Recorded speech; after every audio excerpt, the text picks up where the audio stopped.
불법 대북 송금과 뇌물수수 등의 혐의로 1심에서 징역 9년 6월에 중형이 선고된 이화영 전 경기부지사가 오늘 항소심 첫 재판을 받았습니다. 검찰이 법정에서 이 이화영 씨의 녹취록을 공개했는데 눈길이 확 가는 대목이 여럿 있었습니다. 바로 보시죠. 자, 이 녹취록은 이화영 씨가 수원구치소에서 자신의 부인과 만났을 때, 또 잠시 뒤에 다루겠습니다만 민주당 의원들을 접견했을 때 어떤 말을 했는지가 담겨 있습니다. 이 수원구치소의 접견 녹취록을 검찰이 법정에서 공개한 거예요. 먼저 부인과 나눈 대화를 지금 보고 계신데 4월 15일입니다. 날짜가. 4월 10일 날 총선이 있었죠. 총선 뒤에 자신의 부인을 만나서 이재명 대표를 만나달라. 비공개적으로 이런 얘기를 합니다.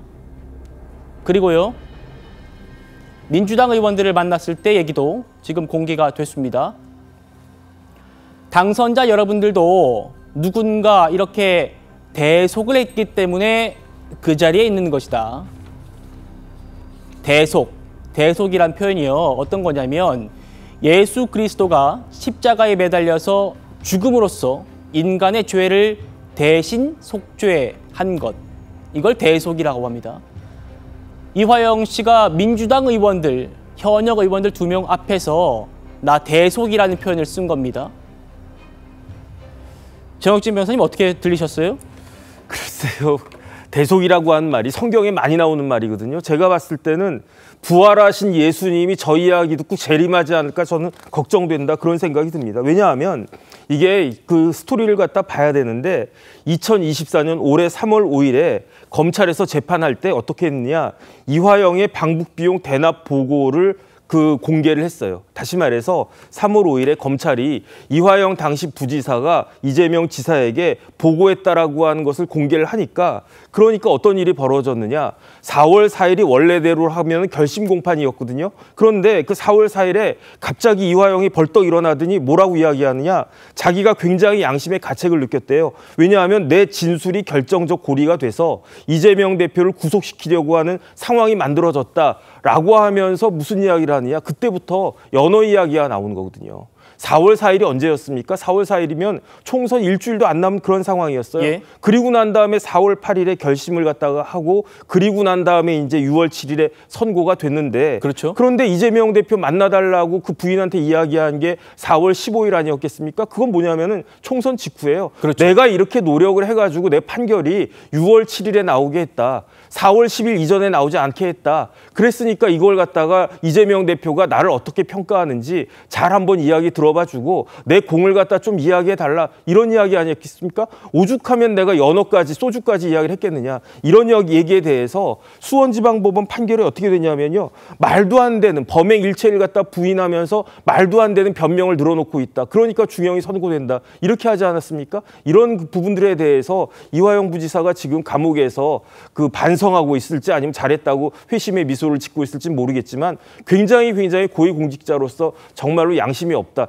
여기에 왜 예수님이 나온지 전 도저히 알 수가 없겠습니다. 자, 성치훈 부의장님, 대속이라는 표현을 썼습니다. 이화영 씨가 다른 사람 죄를 대신해서 받고 있다는 게 대속이라는 표현인데, 그 덕분에 당선된 줄 알라, 라는 취지로도 들려요. 검찰은 여기에 대해서 이화영 씨가 사법을 정치의 영역으로 끌어들였다라고 비판을 했습니다. 어떻게 좀 평가하십니까? 일단 사법을 정치의 영역으로 끌어들이려 했다라고 봐야 되지 않을까라는 말씀을 드리고 싶고요. 영역을 끌어들이는데 실제 성공했는지, 실제 아까 부인과 대화를 해서 실제 만났는지, 우리가 본 녹취록에서 보면 그 부인이 실제 왜 만나냐가 이거 난리 날 거다 이렇게 얘기하지 않았습니까? 그래서 예. 실제로 만났는지는 알 수 없는 것이라는 말씀을 드리고 싶고, 그리고 이화영 전 부지사가 대속이라는 말을 할 자격이 있는가? 왜냐하면 9년 6개월을 받지 않았습니까? 그게 예. 가장 큰 것이 불법 뇌물수수, 정치자금 수수 아니었습니까? 본인이 그 기업으로부터 부당한 돈을 받았고 뇌물을 받았고, 그렇기 때문에 죄값을 치르고 있는데 그것에 대해서 뭔가 대신 죄를 치르고 있다라는 식으로 말을 하는 것은 저는 납득이 되지 않고요. 근데 저렇게, 그리고 지금 우리가 본 2개의 녹취록 전부 어떻게 보면 그 접견 장소에서 말하고 있는 거 다 녹취가 되고 있는 걸 알고 그렇죠. 있지 않습니까? 알고 있는 걸 분명 녹취가 되는 걸 인지하고 있음에도 저런 발언을 했다? 글쎄요, 저는 이화영 전 부지사의 신빙성이 이미 이 연어 논란이나 이런 거에서 많이 무너진 상태였기 때문에 지금의 저 발언들도 그냥 뭐 허세 뭐 이런 것들로 좀 치부될 수 있지 않을까 그렇게 생각하고 싶습니다. 그렇군요. 성치훈 부장님께서 정치를 사법 영역으로 끌어들였다가 아니라 끌어들이려고 했다라고 해야 되는 거 아니냐라고 말씀 주셨는데 검찰이 끌어들였다라고 표현한 이유가 있습니다. 바로 이재명 전 대표가 검찰 술자리 회의 의혹을 공식적으로 문제 삼았기 때문입니다. 그 이후에요. 이날이 이화영 씨가 부인한테 이재명 대표를 만나라 라고 말한 그 4월 15일입니다. 들어보시죠. 구속수감자들이 검찰청에 불려와서 다 한 방에 모여가지고 술 파티를 하고 모여서 작전 회의를 했다는 게 이게 검사 승인 없이 가능합니까? 대명천지 대한민국 검찰이라고 하는 데가 어떻게 이런 동네 건달들도 하지 않는 짓을, 심각한 일입니다. 국기문란 사건입니다, 이게. 당사자가 한 얘기인데 검찰은 사실이 아니라고 하지만 이화영 부지사의 진술은 100% 사실로 보입니다. 최창희 교수님, 어떻게 들으셨습니까? 재판부의 판단에 이재명 대표의 저런 얘기들이 영향을 주지 않았겠느냐라는 게 검찰의 시각 같습니다. 좀 확인되지 않은 사실이잖아요. 저게 저랬는지 저러지 않았는지가 확인이 안 된 상황. 어떤 게 확인이 안 됐다는 말씀? 술판을 벌이고 검사들이. 술판이요? 예, 그거는 그렇죠. 확인이 안 됐단 말이에요. 이제 이재명 대표는 이제 그 부분을 이제 기정사실화시켜서 얘기를 하는 거잖아요. 그런 부분들이 이제 6월 7일 날 그 이화영 전 부지사 중형이 선고됐다면 9년 6개월에 영향을 줬을 것 같아요. 이화영 전 부지사 앞서 다들 말씀하셨습니다만 이화영 전 부지사가 지금 대속이라는 단어도 그렇고 대속이라는 건 뭡니까? 설명하셨습니다만 자신이 이재명 대표를 대신해서 좀 그렇게 들린 거죠. 이재명 대표에게 다 보고를 했음에도 불구하고 이제 그게 그렇게 자기가 얘기를 안 했기 때문에 진술을 번복했기 때문에 그 선거에서 그런 것들이 알려지지 않았고 그래서 국회의원들 지금 내 앞에 있는 당신들이 배지를 다른 거다. 이런 취지로 들리잖아요. 대속이라는 게. 좀 그런 면들이 다 영향을 줬을 거다라는 생각이 들고 예. 이재명 대표의 글쎄 이재명 대표도 지금 대국 선거에 지금 피의자니까 그리고 이제 또 그러고 난 다음에 6월 7일 날 그 이후에 이화영 전 부지사가 또 공범으로 또 기소가 됐어요. 또 이 사건에 대해서. 그래서 저 이런 부분들이 전 지금 이화영 전 부지사는 뭐 어차피 중형을 받은 상황에서 지금 항소심을 진행 중인 사람이거든요. 저는 이런 부분들이 아마 상당히 영향을 줬다. 1심 재판에 그렇게 봅니다. 예. 김재원 부총님 어떻게 보십니까? 대속했다. 국회의원 당선자들한테 나의 희생을 강조한 것이다라는 게 검찰의 좀 시각입니다. 그렇죠. 내가 대속 안 해줬으면 당신들 이 사태의 진실이 모두 드러나서 공개됐으면 너희들 국회의원 안 됐을 거야. 이런 얘기로 받아들여질 수 있잖아요.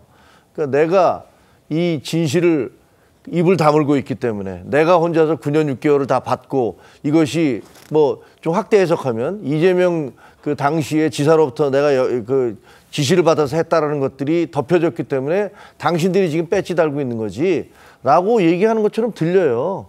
그리고 지금 이재명 대표 같은 경우는 그 술자리 사건 그거는 전혀 입증하지도 못하고 뭐 연어를 가져왔네 뭘 가져왔네 이렇게 얘기했다가 날짜도 다 틀리고 그래서 엉망진창이 되어버렸던 그것을 마치 기정사실처럼 이화영 전 부지사의 진술은 100% 사실로 보입니다. 그렇게 얘기한다면 지금 얘기한 대로 LH 내 덕분에 니들 대속한 거야 또 100% 진실로 받아들이셔야죠. 그러면 왜 그거는 진실로 받아들이시고 이번에 대속해서 너희들이 된 거야. 그러니까 내 고마운 줄 알아. 라고 얘기하는 이것은 100% 진실로 안 받아들이시나요? 그러니까 선택적인 그런 채택을 하고 계신 거기 때문에 저는 글쎄요. 저 대송 얘기도 결과적으로 나중에 이제 시간이 지나면 다 진실이 밝혀지게 될 겁니다. 뭐 언제까지 덮어두겠습니까? 그렇군요. 성치훈 부의장이 말씀대로 이거 지금 구치소 접견한 거 다 녹취된다는 거 이화영 씨가 모를 리가 없거든요. 그런데도 검찰이 다 듣고 있다는 걸 아는데도 대속이라는 표현 쓰고 이런 것들이 법정에서 현출되게끔 하는 그런 의도도 있어 보입니다. 취재해서 또 보도해드리도록 하겠습니다.